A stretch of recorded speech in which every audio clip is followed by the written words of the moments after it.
భాద్రపద మాసం పూర్ణిమ తర్వాత వచ్చేటువంటి 15 రోజుల్ని మహాళయ పక్షములు అంటారు.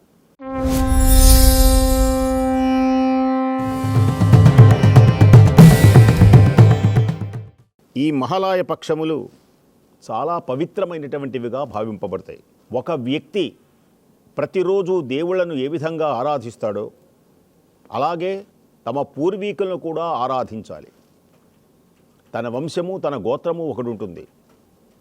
పూర్వీకులను ఆరాధించేటువంటి పుణ్యమైనటువంటి మాసములే ఈ 15 రోజులు మహాళయ పక్షములు. మహాలయం అంటారు దీన్ని. ఈ మహాలయము అయిన తర్వాత ప్రారంభమయ్యేటువంటిది అశ్వనీ నక్షత్రం. అశ్వనీ నక్షత్రంతో అశ్వనీ నక్షత్ర పౌర్ణమితో ఉంటుంది కనుకనే దీనిని ఆశ్వీజమాసం అని అంటారు. ఆశ్వీజమాసం ప్రారంభమవుతుంది అంటే నక్షత్రములలో మొట్టమొదటి నక్షత్రం అశ్వనీ నక్షత్రం. ఇంతవరకు మహాలయం. ఈ మహాలయములలో పితృదేవతలను ఆరాధించాలి. మానవుడై పుట్టినటువంటి వ్యక్తి రుణబంధములను తీర్చుకొనడానికి పుట్టాడు. 3 రుణములు, వాటిలో 3 రుణములు ప్రధానం. 1 దేవరుణం, 2 ఋషి రుణం, 3 పితృరుణం. ఈ 3 రుణములు తీర్చుకుంది మానవుని యొక్క జన్మ సార్థకత కాదు. అందుచేతనే రుణానుబంధ రూపేణ పశుపత్ని సుతాలయాక. ఈ లోకమంతా ఒకడికి ఒకడు రుణం. రాత్రింబగళ్ళు దేనికని మగవాడు కృషి పడతాడు, దేనికని కష్టపడుతున్నాడు, సంపాదిస్తున్నాడు. భార్యా బిడ్డలకు రుణం. భార్య దేనికని బండ చాకరీ చేస్తుంది, పిల్లలకు భర్తలకు రుణం. అలాగే పిల్లలు కూడా తల్లిదండ్రుల యొక్క రుణం తీర్చుకోవాలి. దేవరుణం అనేటువంటిది దైవ ఆరాధన వలన తొలగిపోతుంది. ఎవ్వడు కూడా నాస్తికుడు అవ్వకూడదు. భగవంతుడు ఉన్నాడని విశ్వసించి ఈ లోకమంతా భగవన్మయం, హరిమయము విశ్వమంతయు అన్నాడు ప్రహ్లాదుడు. అన్నమాచార్యుల వారు కూడా హరి అవతారములే అఖిల దేవతలు హరిలోనివే బ్రహ్మాండములు. హరి అవతారములే అఖిల దేవతలు హరిలోనివే బ్రహ్మాండములు. కాబట్టి భగవంతుడున్నాడని విశ్వసించి భగవదారాధన చేయటం వలన దేవరుణాన్ని తీర్చుకున్నవాడవుతాడు.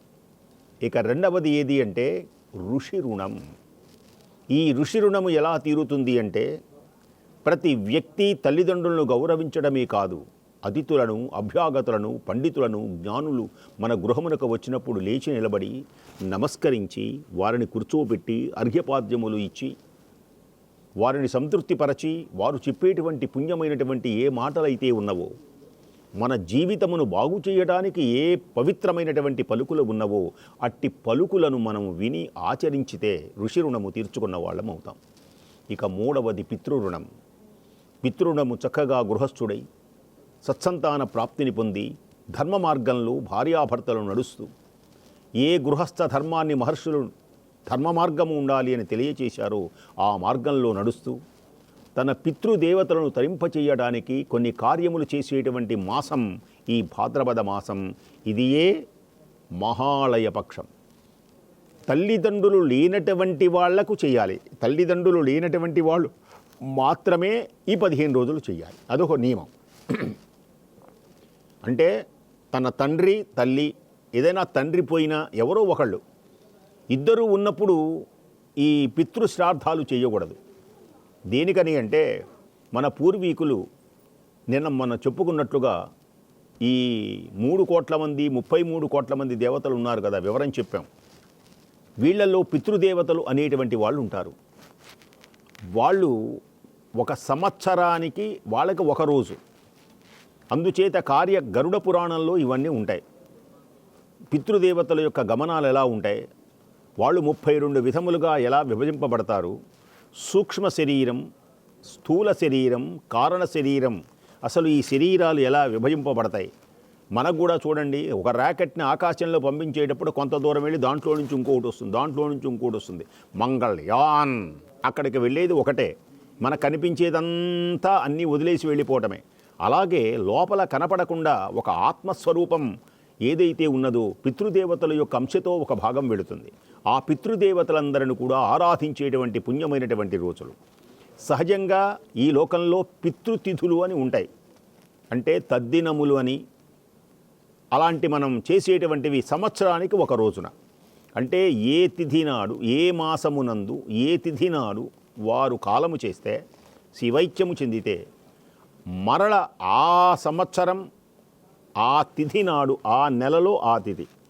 ఇప్పుడు భాద్రపద మాసంలో తండ్రి మరణించాడు అనుకోండి, పాడ్యమి నాడు, మరల అదే రోజు రావాలి. ఈ మనకు ఇంగ్లీషు క్యాలెండర్తో పని లేదు. నాకు 24వ తారీఖు నాడు మా నాన్నగారు కాలం చేశారండి, కాబట్టి నేను 24వ తారీఖు పెడతాను అంటే అది శాస్త్రం ఒప్పదు. అసలు ఈ తిథులు వేరు, ఇవి ఆంగ్ల తిథులు. దీనికి అర్థం కూడా లేదనుకోండి, కొంతకాలంలో ఇవి పోతాయి. భూ యొక్క గమనాన్ని బట్టి, భూచక్ర భ్రమణాన్ని బట్టి, సూర్యుని యొక్క నడకను బట్టి చాంద్రమానం, సౌరమానం అని లెక్కలు కట్టి అలా చేస్తారు. అంటే మనకు తిథులే లెక్క. ఏ తిథి అయినా సరే, ఇప్పుడు శ్రీరామనవమి పుణ్యతిథులైనా పితృతిథులైనా రెండు కూడా తిథుల మీదనే ఆధారపడి ఉంటాయి. అది మనం గ్రహించాలి. శ్రీరామనవమి ఉన్నదనుకోండి, పోయిన సంవత్సరం 18వ తారీఖు వస్తే ఈ సంవత్సరం 18వ తారీఖు రాదు, మారచ్చు. అది పెద్దలను అడిగి ఆ తిథి ఏమిటో తెలుసుకోవాలి. అలాగే పితృతిథులు కానీ మాతృతిథులు కానీ అవి చేసేటువంటి మాసం, ఈ మాసం అది ఆ తిథి ఏమిటి, తల్లి కానీ తండ్రి కానీ వారు గతించినటువంటి కాలం ఆ తిథి ఏమిటో తెలుసుకొని ఈ మహాళాయ పక్షములలో ఆ తిథి నాడు చేయటం ఒక పద్ధతి. ప్రతిరోజు కూడా తర్పణములు ఇవ్వవచ్చు, ప్రతిరోజు కూడా పితృదేవతలకు తర్పణములు ఇవ్వవచ్చు, ఇది ఒక పద్ధతి. కాబట్టి ఈ పితృదేవతలను ఎవరైతే తరింపచేసి ఆనందింపచేస్తారో వంశాభివృద్ధి జరుగుతుంది అని అర్థం. ఇది ఒక పరంపర.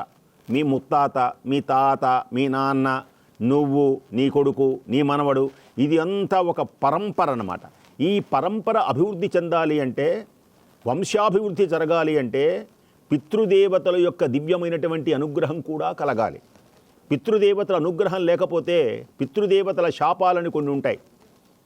ఏదో ఈ కాలసర్పదోషాలే కాదు, పితృదేవతల శాపాల వల్ల కూడా ఆ గృహంలో సంతానం అనేటువంటిది ఉండదు. కాబట్టి ఆ శాపములన్నీ తొలగిపోయి పితృదేవతలు ఆనందించే దివ్య పునీత సుందరమైనటువంటి ఈ రోజులలో ఇక్కడ మనకు చౌటుప్పల్ శ్రీ పుణ్యలింగేశ్వర స్వామి వారి యొక్క దివ్య సన్నిధిలో అమ్మా నాన్న అనాథ ఆశ్రమంలో ఈ పితృతిథులు ఎవరైనా చేసుకోవాలి అనుకుంటే ఇక్కడ బ్రాహ్మణులు ఉన్నారు, చేయిస్తారు. ఇంకొక విశేషం ఏమిటి అంటే ఆ పితృదేవతల మీద అన్నదానం చేయవచ్చు. ఇది చాలా ముఖ్యమైనటువంటిది. ఇక్కడ అనాథలకు గనక అన్నదానం గనక చేసినట్లయితే విశేషమైనటువంటి ఫలితం. అందులో భాద్రపద మాసంలో ఆ పితృదేవతలు ఆనందించి పులకిస్తారు. ఎలాగైనా ఎవరికైనా అన్నం పెట్టడం ఒక పద్ధతి.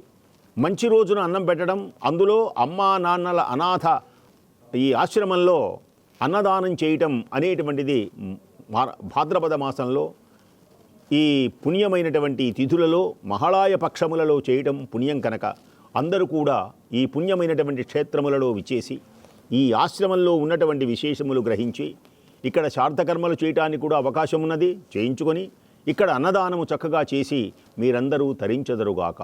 స్వస్తి.